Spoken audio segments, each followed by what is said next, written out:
Dear brothers and sisters, today we are going to meditate from Zechariah 10:12. ಕರ್ತನಲ್ಲಿ ಪ್ರಿಯ ಸಹೋದರ ಸಹೋದರಿಯರೇ, ನಾವು ಈ ದಿನ ಜಕರ್ಯ 10:12 ವಚನವನ್ನು ಧ್ಯಾನಿಸಲಿದ್ದೇವೆ. Here it beautifully says like this. ಇಲ್ಲಿ ಬಹಳ ಸುಂದರವಾಗಿ ವಾಕ್ಯವು ಹೀಗೆ ಹೇಳುತ್ತದೆ: By my power I will make my people strong. ಅವರು ಯೆಹೋವನಲ್ಲಿ ಬಲಗೊಳ್ಳುವರು ಎಂದು. And by my authority they will go wherever they wish. ಆತನ ಹೆಸರಿನಲ್ಲಿ ನಡೆದುಕೊಳ್ಳುವರು. I, the Lord, have spoken. ಇದು ಯೆಹೋವನ ನುಡಿ ಎಂದು ಬರೆಯಲ್ಪಟ್ಟಿದೆ. Here the Lord says, I myself will lead my people. ಇಲ್ಲಿ ದೇವರು ಹೇಳುತ್ತಾನೆ, ನಾನೇ ನನ್ನ ಜನರನ್ನು ನಡೆಸುವೆನು. What a loving God we have, isn't it? ಎಷ್ಟು ಪ್ರೀತಿಸುವ ದೇವರು ನಮಗಿದ್ದಾನೆ ಅಲ್ಲವೇ? That's why David said in Psalm 18:32 like this. ಇದಕ್ಕಾಗಿಯೇ ದಾವೀದನು ಕೀರ್ತನೆಗಳು 18:32 ಹೀಗೆ ಹೇಳುತ್ತಾನೆ: It is God who arms me with strength. ನನಗೆ ಆತನು ಶೌರ್ಯವೆಂಬ ನಡುಕಟ್ಟನ್ನು ಬಿಗಿಯುವನು ಎಂದು. And it is God who keeps my way secure. ನನಗೆ ಮಾರ್ಗವನ್ನು ಸರಾಗ ಮಾಡುವವನು ಆತನೇ ಎಂದು ಬರೆಯುತ್ತಾನೆ. That's why we see in the Bible in Proverbs 21:31.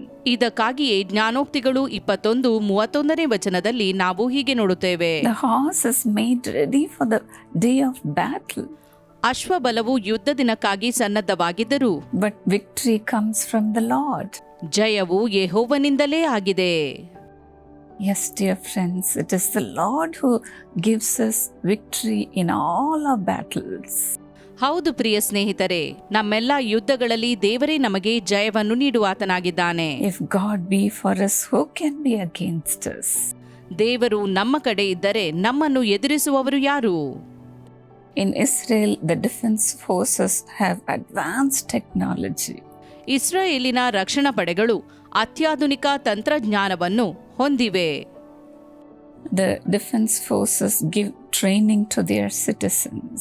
ರಕ್ಷಣಾ ಪಡೆಗಳು ತನ್ನ ಪ್ರಜೆಗಳಿಗೆ ತರಬೇತಿ ನೀಡುತ್ತದೆ. They give training to men as well as women.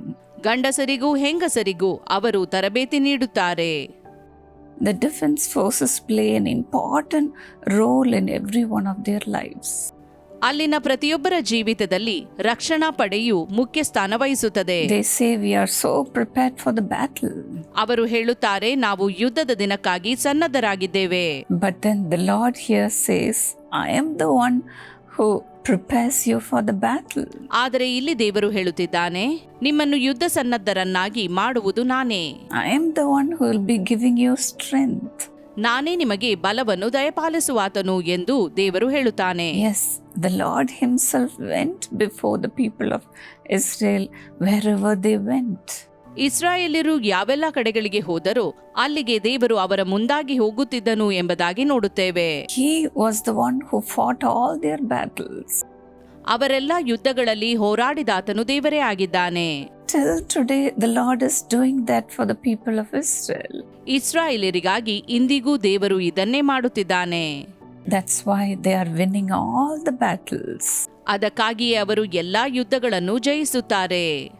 That's how the horse is prepared for the battle. ಇದೇ ರೀತಿಯಲ್ಲಿ ಅಶ್ವಬಲವು ಯುದ್ಧ ಸನ್ನದ್ಧವಾಗಿ ನಿಂತಿದೆ. But the victory comes from the Lord. ಆದರೆ ಜಯವು ಯೆಹೋವನಿಂದಲೇ ಬರುತ್ತದೆ. The Lord is the one who gives them victory as well as gives us the victory. ಅವರಿಗೆ ಜಯವನ್ನು ನೀಡುವಾತನು ದೇವರೇ ಮತ್ತು ನಮಗೆ ಜಯವನ್ನು ನೀಡುವಾತನು ದೇವರೇ ಆಗಿದ್ದಾನೆ. That's why David said in Psalm 16:8 like this. ಇದಕ್ಕಾಗಿಯೇ ಕೀರ್ತನೆಗಳು 16:8 ವಚನದಲ್ಲಿ ದಾವೀದನು ಹೀಗೆ ಹೇಳುತ್ತಾನೆ: With him at my right hand I will not be shaken. ಆತನು ನನ್ನ ಬಲಗಡೆಯಲ್ಲಿ ಇರುವುದರಿಂದ ನಾನು ಎಂದಿಗೂ ಕದಲುವುದಿಲ್ಲ. Yes, the Lord stands with us at the right side of us. ಹೌದು, ದೇವರು ನಮ್ಮ ಬಲಗಡೆಯಲ್ಲಿ ನಿಂತಾತನಾಗಿದ್ದಾನೆ. As a defense force. ಆತನು ರಕ್ಷಣಾ ಪಡೆಯಾಗಿ ನಮ್ಮ ಬಲಗಡೆಯಲ್ಲಿ ನಿಂತಿದ್ದಾನೆ. The Lord is our defense. ದೇವರೇ ನಮ್ಮ ರಕ್ಷಣಾ ಪಡೆಯು. The Lord is our mighty warrior. ನಮ್ಮ ದೇವರು ಯುದ್ಧ ವೀರನಾಗಿದ್ದಾನೆ. With him we can win all the battles. ಆತನೊಂದಿಗೆ ನಾವು ಎಲ್ಲ ಯುದ್ಧವನ್ನು ಜಯಿಸುತ್ತೇವೆ. In this world we have trouble. ಈ ಲೋಕದಲ್ಲಿ ನಮಗೆ ತೊಂದರೆಗಳು ಇವೆ. But it is nothing in the eyes of the Lord. ಆದರೆ ದೇವರ ದೃಷ್ಟಿಯಲ್ಲಿ ಅವು ಏನೂ ಅಲ್ಲ. God is greater than all our troubles. ನಮ್ಮೆಲ್ಲಾ ತೊಂದರೆಗಳಿಗಿಂತ ಹೆಚ್ಚಿನವನು ನಮ್ಮ ದೇವರಾಗಿದ್ದಾನೆ. Do not be discouraged, my friend. ಆದ್ದರಿಂದ ಮನಗುಂದದಿರಿ ಸ್ನೇಹಿತರೆ. No weapon forged against you will prevail. ನಿಮ್ಮ ವಿರುದ್ಧವಾಗಿ ಎದ್ದ ಯಾವುದೇ ಆಯುಧವು ಜಯಿಸದು.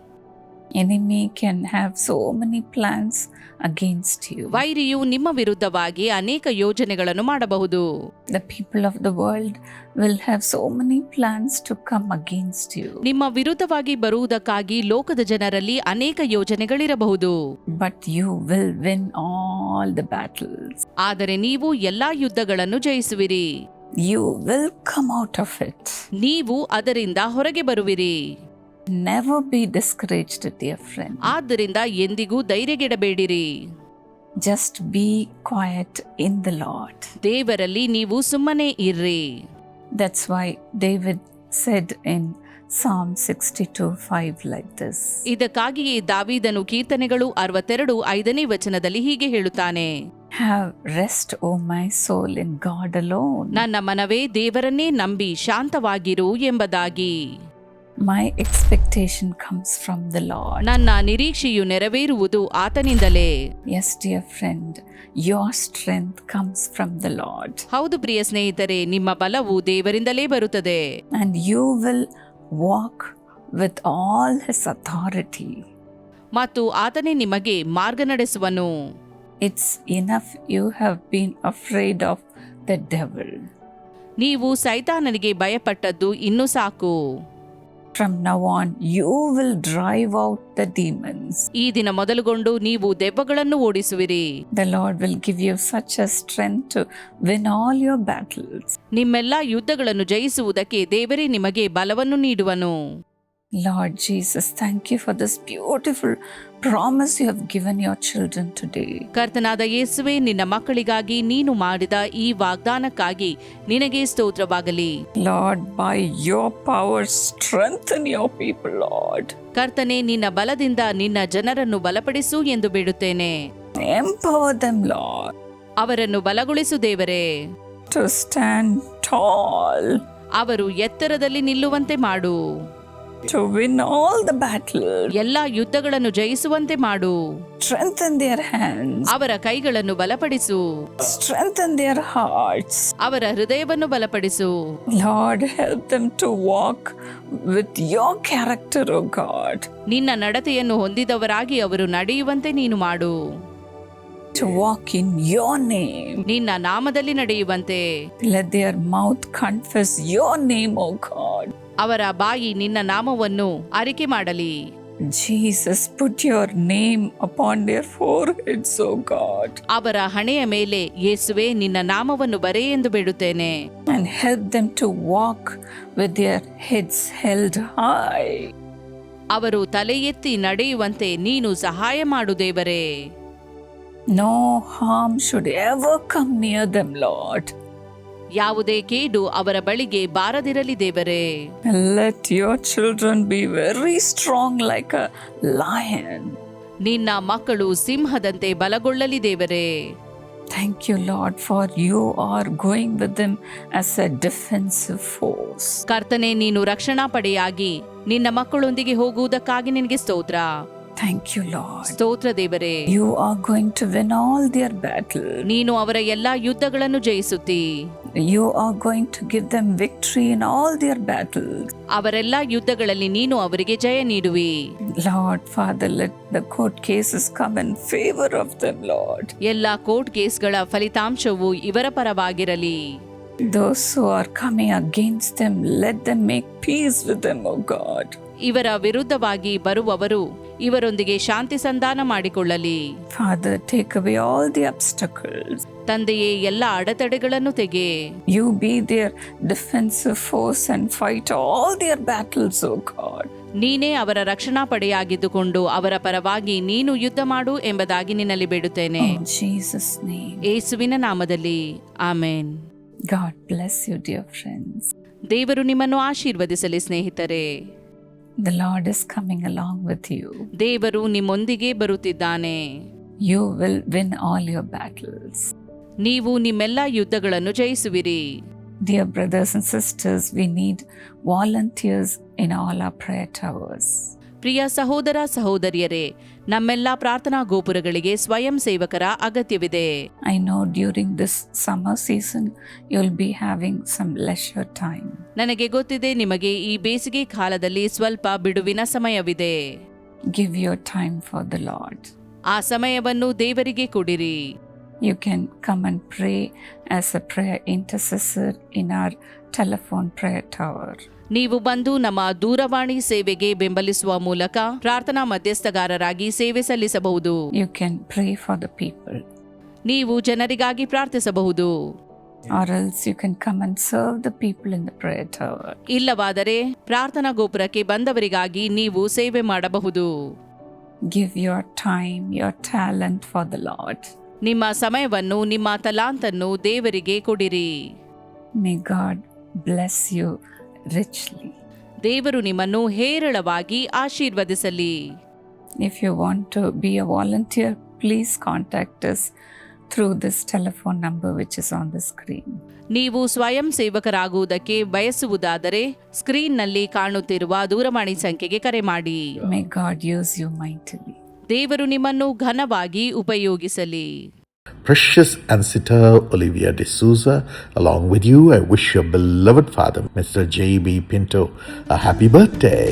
ಅಮೂಲ್ಯ ಅನ್ಸಿತ ಓಲ್ವಿಯಾ ಡಿಸೋಜಾ ನಿಮ್ಮೊಂದಿಗೆ ಸೇರಿ ನಿಮ್ಮ ಪ್ರಿಯ ತಂದೆ ಶ್ರೀ ಜೆ.ಬಿ. ಪಿಂಟೋ ಅವರಿಗೆ ಹುಟ್ಟು ಹಬ್ಬದ ಶುಭಾಶಯಗಳು.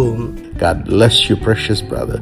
According to Deuteronomy 26:19, He will set you in praise, fame, and honor high above all. ಧರ್ಮೋಪದೇಶ ಕಾಂಡ 26:19 ಪ್ರಕಾರವಾಗಿ ಕರ್ತನು ಸಹೋದರನೇ ನಿಮ್ಮನ್ನು ಆಶೀರ್ವಾದ ಮಾಡಲಿ. ನಾನು ನಿರ್ಮಿಸಿದ ಬೇರೆ ಎಲ್ಲ ಜನಗಳಿಗಿಂತಲೂ ಇವರಿಗೆ ಹೆಚ್ಚಾದ ಕೀರ್ತಿ ಘನಮಾನಗಳನ್ನು ಉಂಟು ಮಾಡುವೆನೆಂದು ಕರ್ತನು ನುಡಿಯುತ್ತಾನೆ. Father, bless Brother Pinto and Sister Mary Pinto. Let there be protection in the family and prosperity and good health and divine peace. ತಂದೆಯ ಸಹೋದರ ಪಿಂಟೋ ಮತ್ತು ಸಹೋದರಿ ಮೇರಿ ಪಿಂಟೋ ಅವರನ್ನು ಆಶೀರ್ವಾದ ಮಾಡು. ಅವರಿಗೆ ಕುಟುಂಬದಲ್ಲಿ ದೈವಿಕ ಸುರಕ್ಷತೆ ಅನುಗ್ರಹ ಮಾಡು. ದೈವಿಕ ಶಾಂತಿ ಮತ್ತು ನಿನ್ನ ಸಮೃದ್ಧಿ ಮತ್ತು ನಿನ್ನ ಒಳ್ಳೆಯ ಆರೋಗ್ಯ ಅವರಿಗೆ ಅನುಗ್ರಹಿಸೋಣವಾಗಲಿ. Consider a blessing in the job and divine health in the name of Jesus for the glory of God. ಅಂಚಿತ ಅವರಿಗೆ ಉದ್ಯೋಗದಲ್ಲಿ ಆಶೀರ್ವಾದ ಮತ್ತು ಯೇಸುವಿನ ನಾಮದಲ್ಲಿ ದೈವಿಕವಾದಂಥ ಆರೋಗ್ಯ ಉಂಟಾಗಲಿ. ಅದು ನಿನ್ನ ಮಹಿಮೆಗೋಸ್ಕರ. Amen. God bless you.